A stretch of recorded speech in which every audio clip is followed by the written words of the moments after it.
This is the prep needed so that we can begin our practice on our Arabesque. The first thing we want to do is, after you open the book, is to number all of your measures.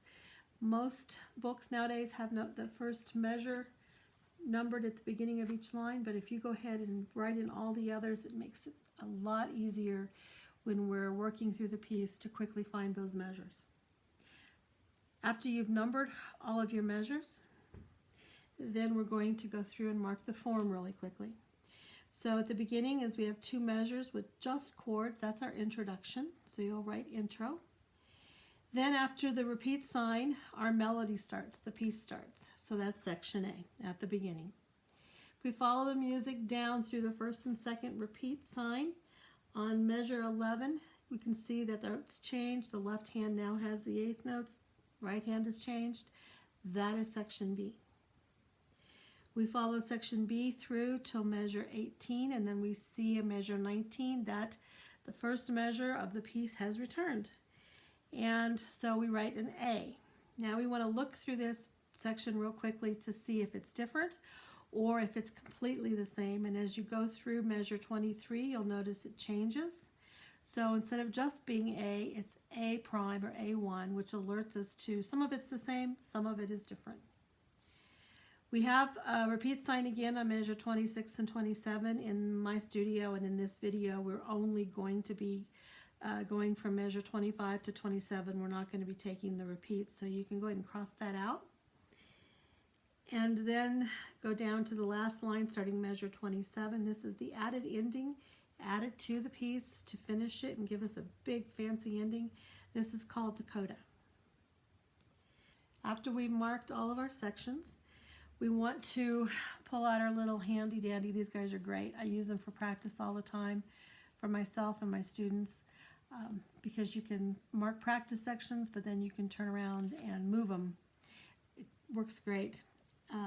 So the first thing we want to mark is measure 7. You just slap it on there for right now, but measure 7, there's big changes. Besides the rhythm changes, our left hand, there's some moving, some switching with chords, and it's a really tricky little spot. Then we're going to go on down to measure 15, and we're going to put one there. Our position doesn't change, and we end up with a sharp on the middle C, and actually that makes it a little tricky because we've been moving all over. As we go up to measure 17 and 18, put one there. We will notice that at the beginning of 16, our left hand becomes treble staff, so we're actually highlighting mainly the left hand with a D and then a D sharp, not a D flat, but a D sharp up to the E, and that is a real tricky place, probably one of the trickiest in the whole piece. Then we're going to go all the way down to the last 3 measures, measure 29, 30, and 31. It's not the measures that are difficult here. The measures are not hard. It's the moving from one measure to the next. So in this section, just put it generically somewhere in the middle, and then when we get down there, we'll know to work on that. This is all you need to do for your prep work, so on to the practice.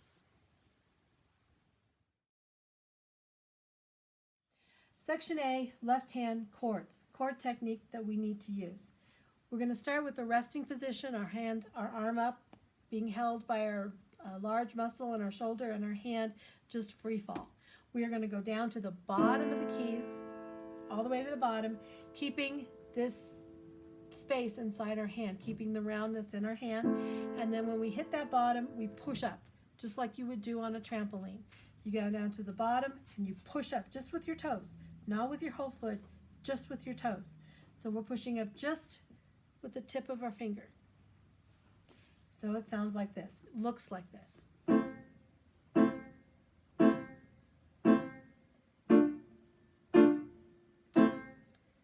And then we get to measure 7 and 8, and we need to practice 6, 7, and 8 because we want the transition. So it's 6, then we move down, then we move our thumb up, and we do it again. Here, move this part down, move our thumb up, really 4 times minimum, repetition, repetition. And then as you finish it,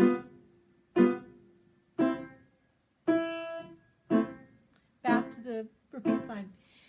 4 times. After you get that measure 6, 7, and 8, where you can comfortably make that transition, you should be able to practice section A 4 times left hand and not feel any tension. If your arm gets tired, if your shoulder gets tired, you're not releasing like you need to release here into this resting position.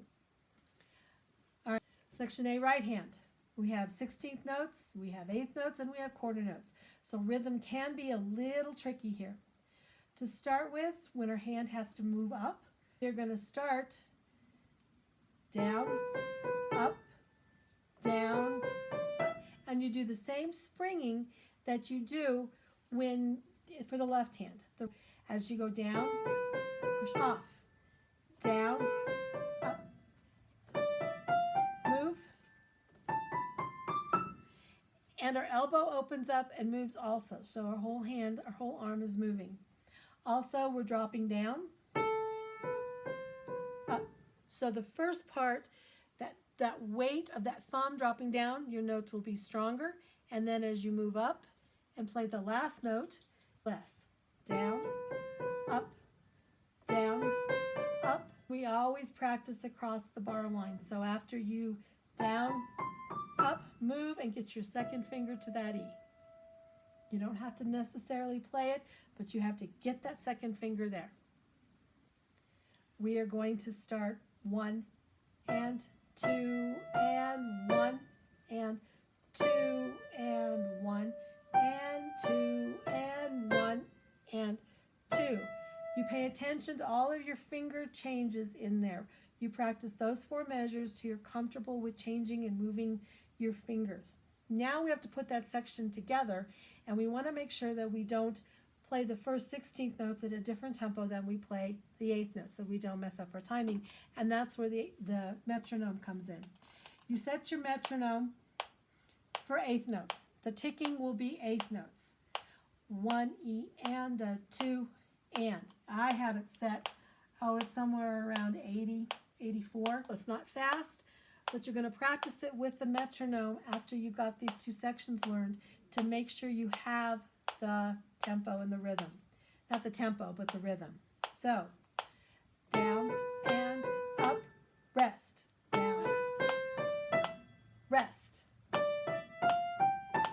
rest, rest, 1 and 2 and 1 and 2 and 1 and 2 and 1 and 2 and 1 and you repeat the section a minimum of 4 times. Then we want to practice the second ending. And to practice the second ending, we start on measure 9. You can start on the G and you start on the and.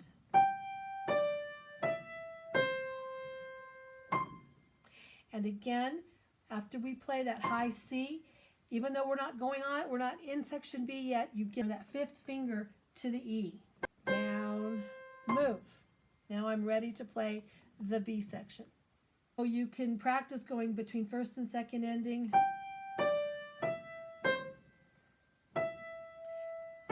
And then you can do the second one. That's called back-to-back practice. You can do it multiple times so that you're comfortable transitioning to the first ending and then to the second ending. So that's how to practice section A. Section B, left hand. Section B, left hand, also goes from 16th notes to 8th notes, so we do want to pay attention to our counting.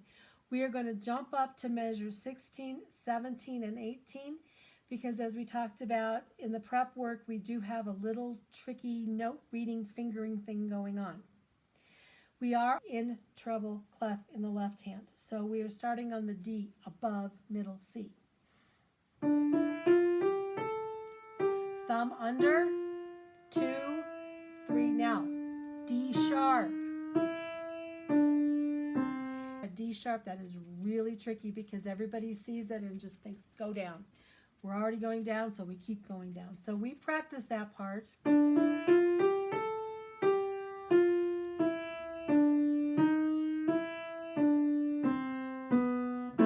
Now, as you noticed right now, I really didn't do any diminuendo and I didn't do the ritardando or the rallentando. We will add that here shortly. But right now we want to just be really solid in the notes, a good mezzo forte dynamic so that we're down to the bottom of those notes. That's how we teach the fingers. We don't play on top of the notes. We need that tactile sense to make sure that our hands learn the notes, which in turn teaches our ears and our eyes and our brain and all that. All right, back to the beginning of section B. We're going to use that shift again in the left hand. So we start on that G sharp, and after we play that, we shift up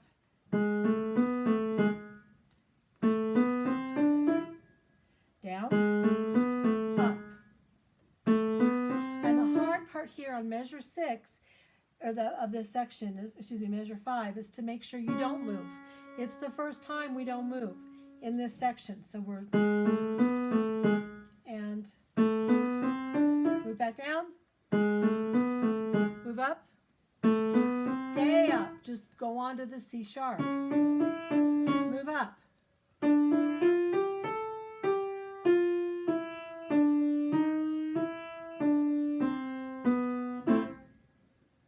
Okay, so that's the first step in getting section B left hand, section B right hand.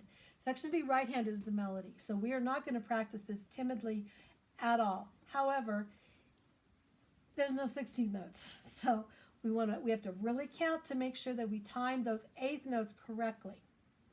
So we start where we've moved. We start on that E, 1 and 2 and 1 and 2 and 1 and 2 and 1 and 2, reach, and 2 and 1 and 2. Now cross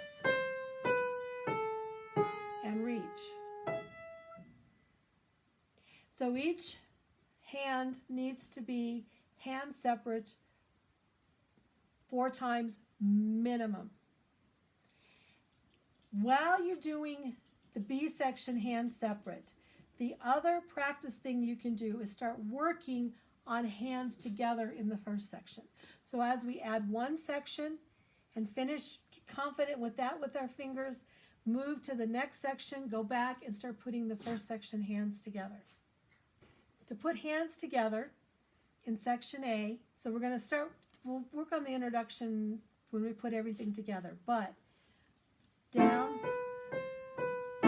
So we do have a mixture of techniques in putting our hands together in section A.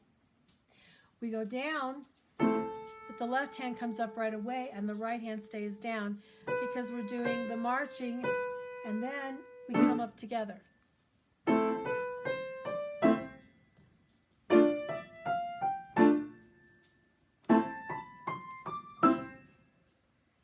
And again, we moved into position for this next 4 measures, but you can practice those first 4 measures hands together. Also, remember the things that we did hand separate, the shifting. You want to do all of that. So you take it slowly and incorporate everything that we worked on hand separate. We worked on the rhythm, we worked on the marching, we worked on the lifting, the right hand or left hand, and the shifting. So that could be the start. That's your day 1, could be your start of your practice. Next section we put together, we start on measure 6, this one here.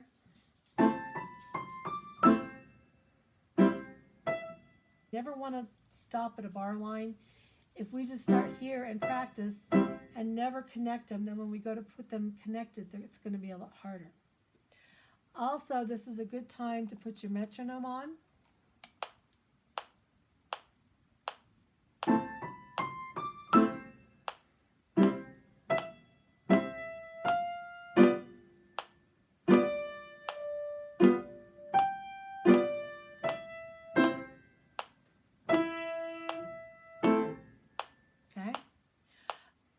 We're exaggerating, as you notice, I'm coming up way higher than I'm going to come up when it's finished.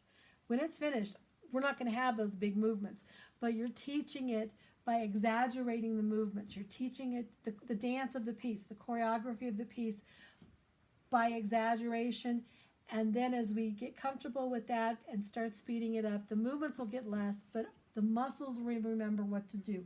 They'll remember what to release. They'll remember to move. So keep those movements exaggerated at this point, and then you also can do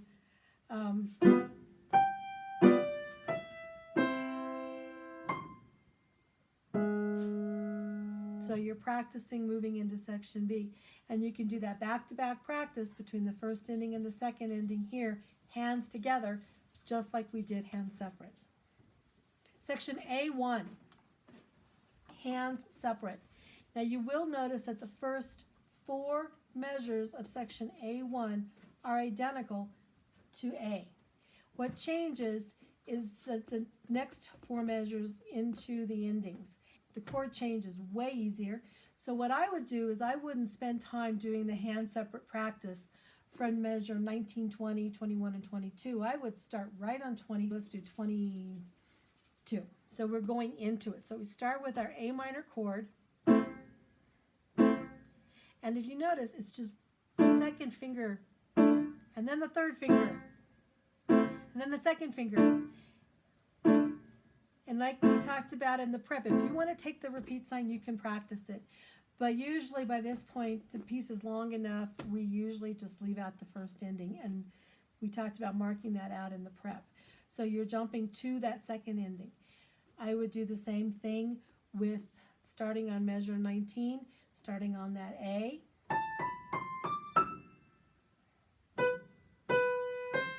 And again, the metronome. Tick, tick.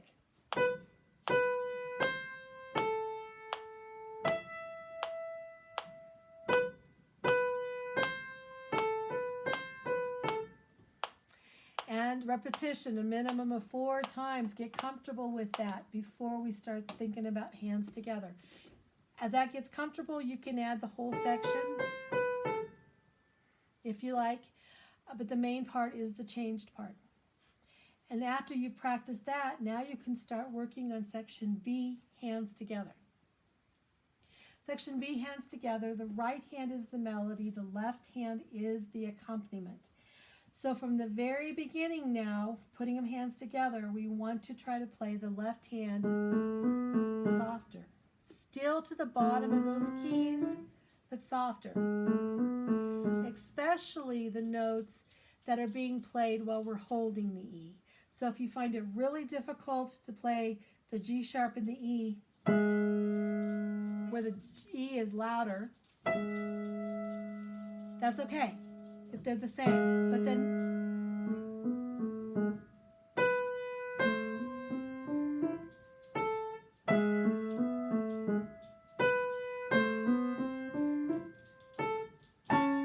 and I would stop at that point.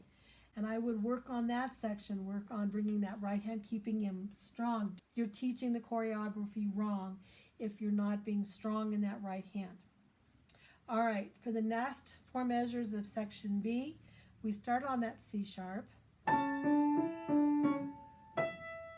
Shift. Okay, make sure that's comfortable. And you can always practice across the bar line like that.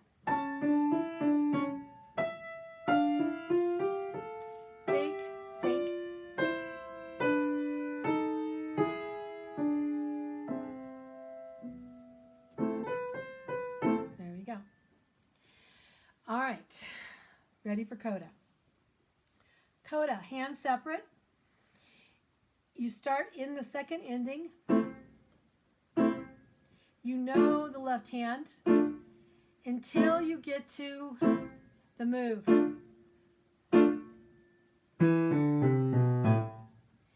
And it's so important, move as fast as you can. Don't just saunter down and find the notes. Know you're going to an E. I'm going to an E, I'm going to an E. And then you wait. You hurry up, you get there, and then you wait. Same thing with the right hand. Shift up, shift up, shift up, shift down. Be strong and roll down. When you do these, the other thing about moving, get over the notes. Get over the notes. Go Go slow enough tempo-wise that you can get over those notes, and then you go down into them. One of the mistakes people will make is they will try to, and they'll try to play as they get there. You've got to get there first, get over those notes, and drop.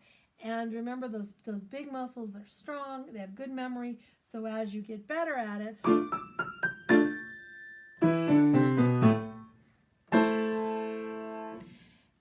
those three measures do have to be memorized though.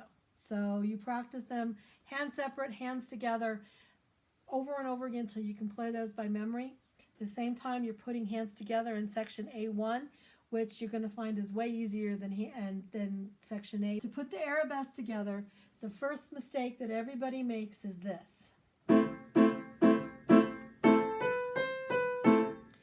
So it's very difficult to start a piece when you're just starting on a chord or starting on the beat, but then you've got all these faster notes that have to come in. So we can use the metronome. We can do that.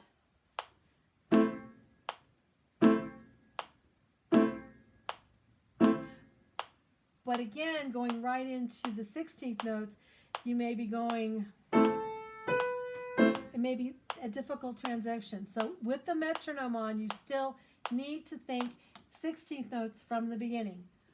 1, 2, 3, 4, 1, 2, 3, 4, 1, E and a 2, E and a 1, E and a 2, the 1, E and a 2, E. Now, we are going to get bigger and really strong, and then we're going to get soft.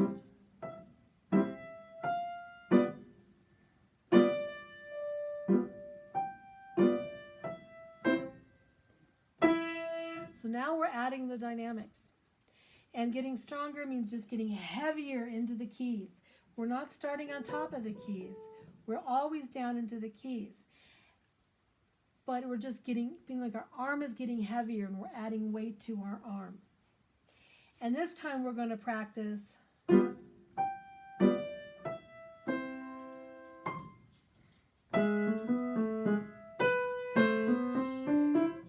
actually playing section A to section B.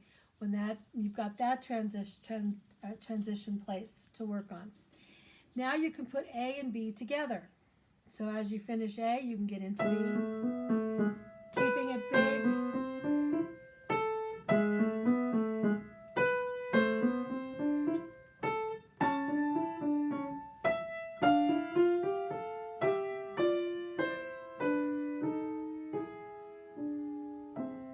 Back into A. Crescendo.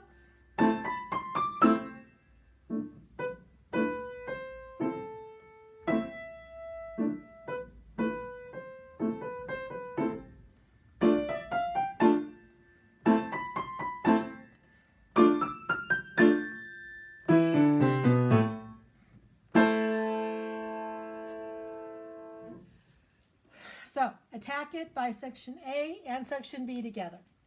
Get comfortable with that. Then section A1 and coda. Get comfortable with that multiple times, 4 times, over and over. Repetition, repetition, repetition. Now that we've done it through, we've done it slowly, we've done hands together, we've done dynamics. Now it's ready to kind of pull it together and create a real nice artistic piece. One of the things is, of course, speeding it up. And we want to, as we speed it up, we want to do that slow enough that we keep our dynamics, that we keep playing the expression that we built into the piece, as well as keeping our left hand loose and all of the balance, because speed can create tension. And as you get more tense, you lose control of all the artistry you've worked on. So our favorite little tool to speed up is that metronome. Now you can start it, I don't know, so maybe a little faster than our practice tempo was. Start it first with 8th notes. 4, 1, 2, 3, 4, 1, 2, 3, 4, 1, 2, 3, 4. And then I would, you just keep cranking it up a little bit at a time, keeping it 8th notes to start with. And 2, and 1, and 2, and 1, and 2. And you just keep cranking up the metronome. Now, eventually you want to get to the point that you want to feel it in quarter notes, not 8th notes. somewhere around 140. Then let's take it back down to quarter notes.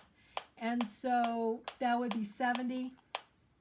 So we would come back down here, and now you're thinking 1 E endo, 2 E endo, 1 E endo, 2 E endo.